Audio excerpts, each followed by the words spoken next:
Bonjour à tous ceux qui s'intéressent au travail biographique, au travail archétype, au travail sur les doubles.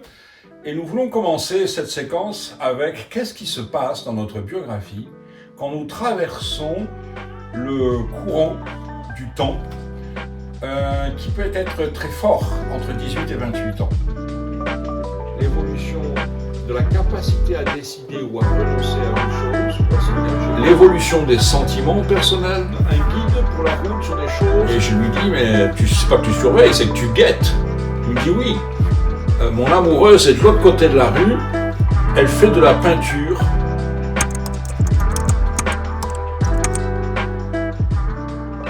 On va commencer par quelque chose que j'appellerai les messagers importants. Et en général, ils sont toujours au nombre de 3, autour de 18 ans, quelquefois un peu avant, à 17 ans, et un peu après, à 18, 19, parfois encore 20 ans. Et nous devons chercher quelque chose qui est un messager qui va s'adresser, par exemple, à notre sentiment, et qui va changer beaucoup de choses dans notre vie. Ça peut être une relation amoureuse, ça peut être une rupture, ça peut être une rencontre qui touche ma sphère affective et qui va m'amener à réorienter complètement ma vie dans cet endroit. Ça peut être aussi sur le plan intellectuel. Je m'intéresse par exemple à une théorie ou à une philosophie, ou bien je commence des études qui vont changer toute ma compréhension du monde. Je vais peut-être avoir un messager au niveau d'un professeur ou d'un étudiant, un camarade, et qui va avoir beaucoup d'importance dans ma manière de me mettre en rapport avec certaines pensées. Enfin, il peut y avoir un messager qui va toucher notre volonté, et souvent celui-là va nous mettre en relation avec le futur métier que nous ferons plus tard, ou avec du moins certaines facultés que je vais mettre en œuvre.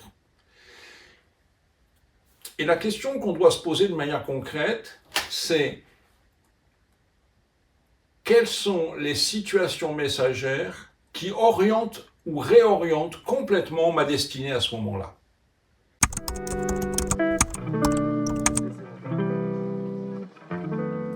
Ensuite viendra une seconde série de 3 messagers qui va venir vers 21, 22, peut-être 23, et qui vont confirmer les 3 premiers messagers. À partir de ce moment-là, c'est comme si j'ai une sorte de programme, c'est-à-dire j'ai ce que j'aimerais appeler un guide pour la route sur des choses pour lesquelles je vais avoir beaucoup d'intérêt dans la vie, et aussi parfois les choses pour lesquelles systématiquement je suis amené à me confronter avec la même réalité tout le temps, qui revient. Ça nous donne comme ça tout de suite des thèmes qui sont importants, et je vais essayer de vous donner quelques exemples concrets. Rien de tel, n'est-ce pas, que la richesse de la vie dans ce domaine. Un aspect, par exemple, peut être que je rencontre quelqu'un à 18 ans, et cette personne, à 18 ans, me dit une petite chose qui me semble un peu comme sans conséquence, un peu innocente. Et il se trouve que plus tard, cette chose-là va prendre beaucoup d'importance. Je vais vous donner un exemple paradoxal. Quand j'avais 19 ans, j'ai rencontré un homme, beaucoup plus âgé que moi, qui m'invite chez lui. Et cet homme ne cesse de regarder par une fenêtre de l'autre côté de la rue. On est dans une petite ruelle à Paris. Et il a 57 ans. C'est quelqu'un de cœur. Et il me dit, ah oui, je surveille ce qui se passe à la fenêtre en face. Et je lui dis, mais tu sais pas que tu surveilles, c'est que tu guettes. Il me dit oui. Mon amoureuse est de l'autre côté de la rue, elle fait de la peinture, et il ne faut pas que je la dérange quand elle peint. Chez elle, la peinture est un sacerdoce. Ah. Et il me dit, tant qu'elle n'a pas posé ses serviettes sur le bord de la fenêtre, je n'ai pas le droit de venir, de traverser la rue et d'aller la voir. Et il me dit cette chose paradoxale, la peinture qu'elle fait, c'est la peinture Aoushka, et je suis sûr, toi, que ça t'intéresserait, la peinture. Et je le regarde, et je lui dis, s'il y a bien une chose pour laquelle je n'ai aucun intérêt, c'est bien la peinture, et Aoushka, je ne sais pas ce que c'est. Et il me dit, si, je suis sûr que ça, la peinture Aoushka, c'est le style que tu aimerais. et nous passons à la suite, un bon repas, une bonne bouteille de vin. Or, il se trouve que 3 ans plus tard, je rencontre ma première femme qui fait de la peinture à Oushka. C'est son métier à l'avenir. Et là, d'un seul coup, ça percute. Et quand cette personne-là décède, la deuxième personne que je rencontre, elle fait aussi de la peinture à Oushka. Voilà, c'était un messager d'une situation. Vous aussi, vous pouvez vous intéresser comme ça à une situation messagère, et cette situation messagère, ou bien la personne messagère, eh bien, il vous faut la repérer. De quoi elle parle? Qu'est-ce qui est important dans ce qu'elle dit? Une autre fois, c'est une personne, par exemple, qui va laisser un livre, qui va l'oublier sur une table, et la personne, à 19 ans, va ranger ce livre dans une étagère de la cuisine, et en faisant le ménage, elle fait dégringoler le livre en question. Or, ce livre était un livre d'une philosophie, et elle l'ouvre à la page, et d'un seul coup, elle dit « mais ça me parle tellement ». En fait, elle va se mettre à étudier cette philosophie, et elle va se relier à ce courant de philosophie dans les années qui viennent. Vous voyez?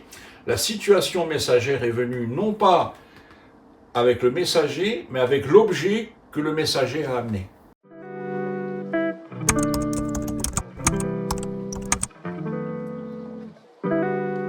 Or, il y a une caractéristique dans les messagers, c'est que les messagers sont des étrangers familiers.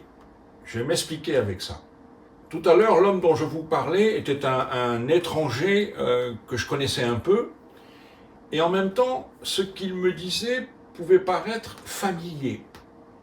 Et pourtant, ce n'est pas un familier au sens un camarade ou une connaissance ou une amitié.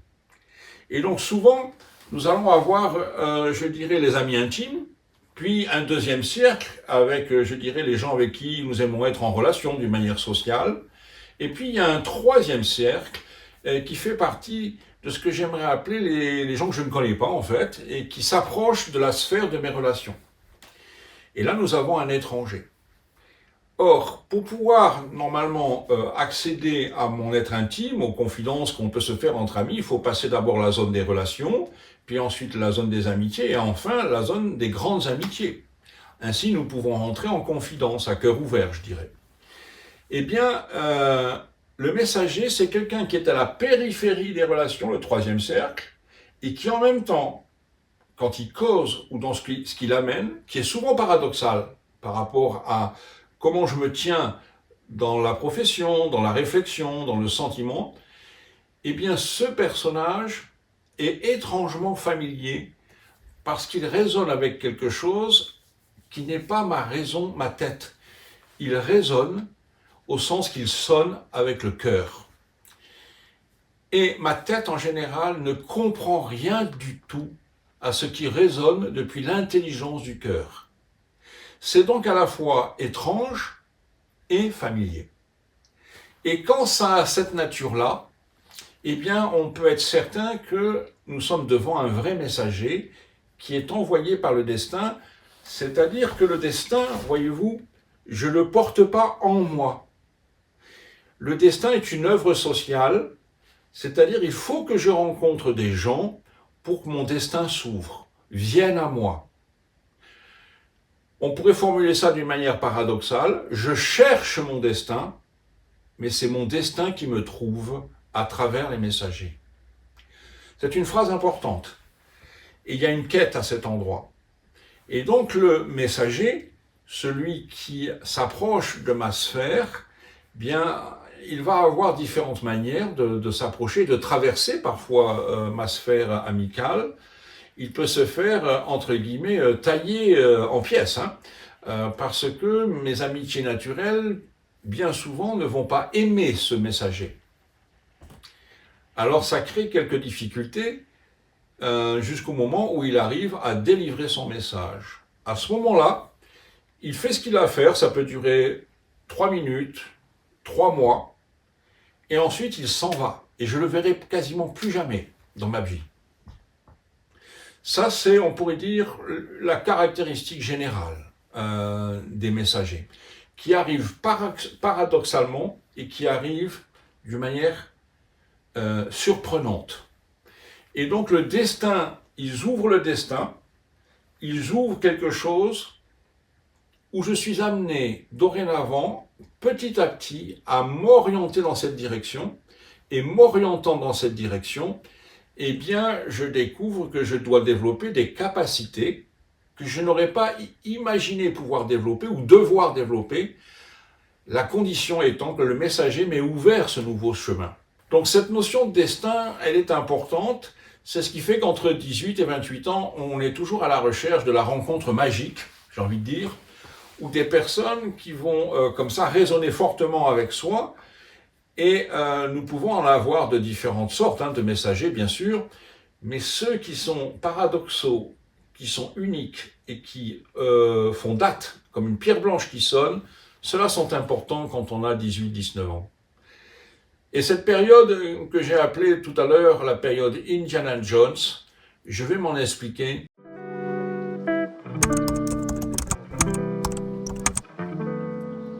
Ce que j'appelle l'âme, c'est-à-dire comment je ressens les événements, comment je les vis avec mon cœur, fait des hauts et fait des bas. Et souvent, en faisant des têtes à queue, des demi-tours, des choses qui étaient sûres deviennent complètement non sûres, des choses qui étaient oui, je le jure, d'un seul coup sont honnies complètement. On est vraiment dans l'âme qui est en train de visiter les hauteurs de l'âme, les profondeurs de l'âme, les enthousiasmes de l'âme et les peurs de l'âme. Et nous avons besoin d'ouvrir le royaume de l'âme entre les hauteurs et les profondeurs, ce qui est devant et ce qui est derrière nous, c'est-à-dire que nous sommes amenés à renoncer petit à petit à ce que j'aimerais appeler le pays natal, le pays des parents, le pays des amitiés, des frères, des sœurs, des amitiés d'enfance. Quelque chose en moi se distancie du pays natal, ce n'est pas forcément le renier, mais se distancie, et je vais rentrer dans une zone d'entre-deux. C'est-à-dire qu'il y a une zone d'entre-deux, d'hésitation, et en général, dans ce chaos de l'entre-deux, survient le message ou le messager. Et non pas un, mais 3 messagers. C'est ce que j'appelle l'expérience des 3 rois mages. Les rois mages, dans la tradition chrétienne, sont au nombre de 3. Il y en a un qui amène l'or de la connaissance, c'est celui qui s'allonge par terre devant le Logos, le jeu des mondes. Et il y en a un deuxième qui se penche en avant, qui est dans les événements des grands sentiments fondateurs de l'âme. Et puis il y a le troisième qui est dans la volonté, qui est bien droit, c'est le plus jeune, et qui est tout à fait debout. Et donc nous allons avoir comme ça 3 messagers, un pour l'orientation de notre conscience, un pour l'orientation de notre sentiment, et un sur les choix de la volonté. Voilà. Ces 3 facultés de l'âme que sont la pensée personnelle, l'évolution des sentiments personnels, l'évolution de la capacité à décider ou à renoncer à une chose ou à s'engager, eh bien, sont les 3 accompagnateurs, les 3 facultés de ce que j'aimerais appeler le capitaine, c'est-à-dire les forces du jeu. Celui qui se tient au milieu des forces du sentiment, des intérêts de la pensée et de la capacité à s'engager ou à se désengager. On pourrait dire le jeu qui est le capitaine mais qui est en même temps invisible dans l'homme, le jeu est totalement invisible et il est présent cependant et c'est lui qui se manifeste à travers, on pourrait dire, les finesses ou les épaisseurs de l'âme, la clarté des pensées ou le côté ombrageux des pensées, la fermeté de la volonté ou bien la faiblesse de la volonté.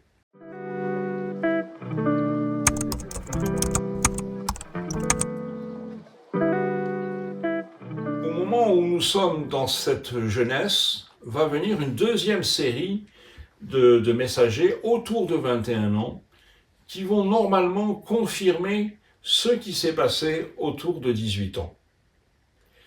Et quelquefois, c'est assez surprenant parce que les gens ont fait une orientation dans les études, ils abandonnent les études et ils reprennent quelque chose qu'ils avaient voulu au départ. Aux grandes dames des parents, quelquefois, où c'est incompréhensible pour l'entourage. Et c'est une chose dont il faut tenir compte. Souvent, il va y avoir vers 21, 22 ans, par exemple, des choses incompréhensibles.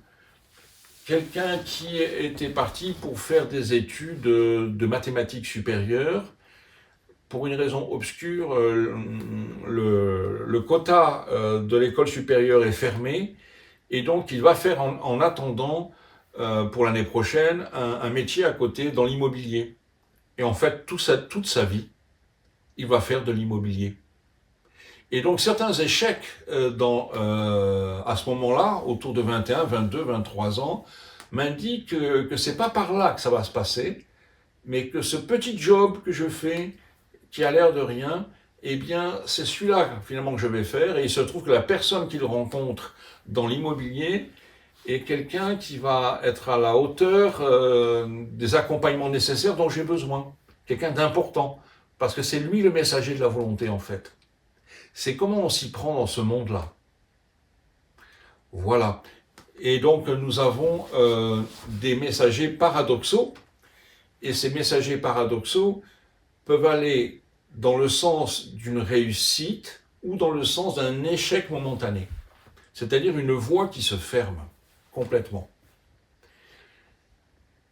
Qu'est-ce qui se passe maintenant dans cette période Indiana Jones? Normalement, je dois être amené à quitter papa, maman, la ville natale, et je dois commencer à m'intéresser au vaste monde. Et est-ce que je fais des voyages? Est-ce que je fais des grands voyages? C'est-à-dire que je change de langue, je change de culture, je rencontre des gens d'une autre culture, d'une autre langue, d'un autre pays, d'un autre continent. Eh bien, c'est le moment, en fait, où nous devons faire cela dans la biographie, car quand on ne fait pas cela dans la biographie, on se rend compte qu'il y a ce que j'appelle la biographie de rattrapage, ce qui doit se développer dans une période, dans une grosse septaine. Si ça ne se déroule pas suivant certaines lois, eh bien, l'élastique est tendu d'une certaine manière et il va me ramener à la loi, et je vais, dans la septaine d'après, c'est-à-dire de 28 à 35, tout à fait explorer le monde, sortir chez papa et maman et m'orienter sur le véritable métier que je voudrais avoir, par exemple. Souvent, on va voir ça.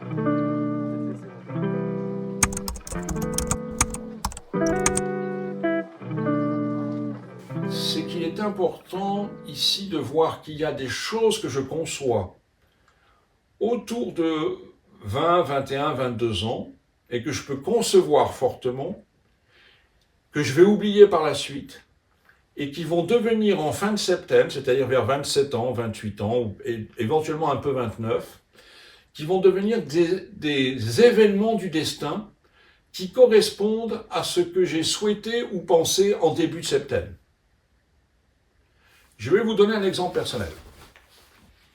Quand j'avais 21 ans, j'étais dans des études et je me suis intéressé à ce moment-là à des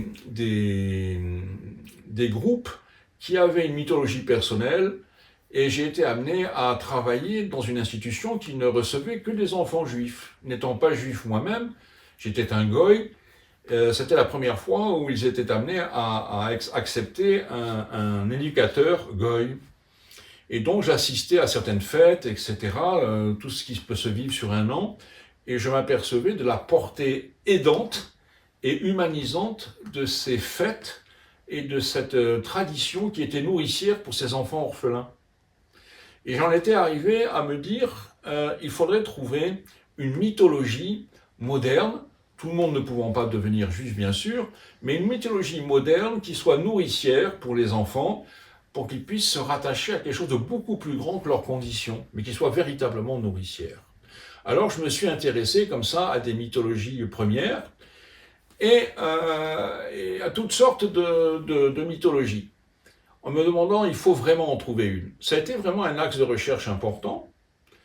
Et 6-7 ans plus tard, je me suis retrouvé à vouloir créer un centre autour d'une tradition et d'une mythologie qui était active. Voilà. C'est comme ça que les événements du destin apparaissent en fin de septembre, alors qu'ils ont été conçus en début de septembre.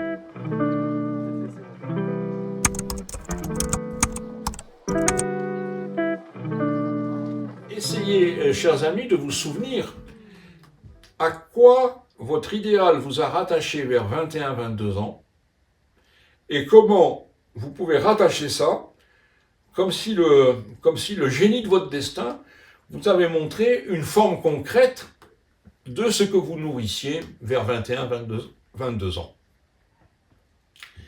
Si vous arrivez à avoir ces deux événements en miroir, comme je viens de vous raconter, eh bien, vous devez chercher alors l'événement qui est au milieu. N'est-ce pas? Je vais vous donner un exemple. Un exemple tiré de la réalité. C'est une personne qui aime beaucoup le chant, et notamment le chant à l'opéra. Et donc cette personne chante, fait des grands chants, mais elle n'a pas le courage d'aller plus loin. Mais elle mobilise beaucoup de force pour se former dans le chant. Plus tard, 7 ans plus tard, elle sera embauchée dans un opéra, et elle chantera dans un opéra, et elle sera amenée à concevoir aussi des petits opéras, des opérettes. Qu'est-ce qu'on a trouvé au milieu, entre le début de la septaine et la fin? Cette personne va rencontrer une femme, et cette femme a une sensibilité pour l'opéra et une sensibilité pour le chant, qui va être l'occasion on pourrait dire, médiane, de faire une sorte de relais entre le début de la septaine et la fin de la septaine. Vous pouvez continuer de me suivre sur différents supports. À dans 15 jours.